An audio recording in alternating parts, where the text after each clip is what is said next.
Imagine a block of kinetic typography that grows onto the screen line by line, sprouting from the baseline like grass from the ground.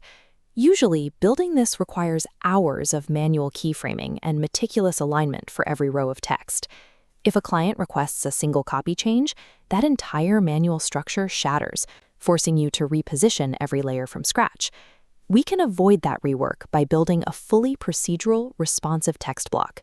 This setup will automatically adapt to any copy changes you throw at it. To get there, we have to look past the standard layer transform properties and tap into the specific mechanics of After Effects' internal text engine. To follow along, open a new composition and create a basic text layer with several lines. For this workflow, make sure your text is left-aligned in the paragraph panel. Designers who master these procedural methods can build project files that scale effortlessly, regardless of how much the script changes during production. Twirl down the properties of your text layer in the timeline. Locate the text category and find the More Options menu hidden inside. By default, After Effects treats a paragraph as a single, unyielding block. Any transformation affects the entire mass. The anchor point grouping parameter fractures that solid block into individual rows. Changing this to line assigns an independent axis of transformation to every row of text.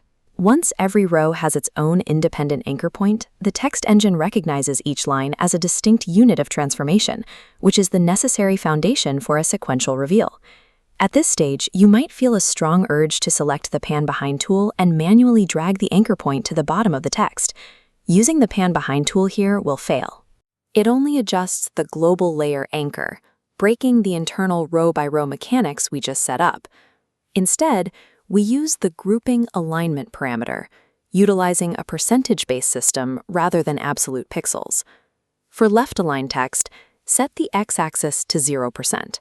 This anchors the origin point to the absolute left edge of every line. To get that bottom-up growth, set the y-axis to 100%, pushing the origin point to the absolute floor of each text box. This y-axis calculation is intelligent. It automatically accounts for the extra space required for descending letters like G, J, or Y.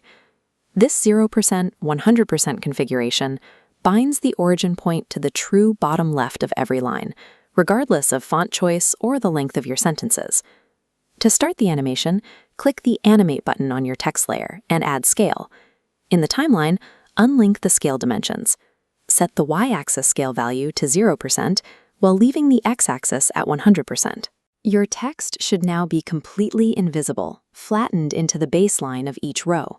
The range selector is the specific component we use to release scale and trigger the growth. Open the Advanced tab within the range selector. Change the Based On setting from characters to lines to ensure the rows rise as single units. We now have a pressurized procedural system.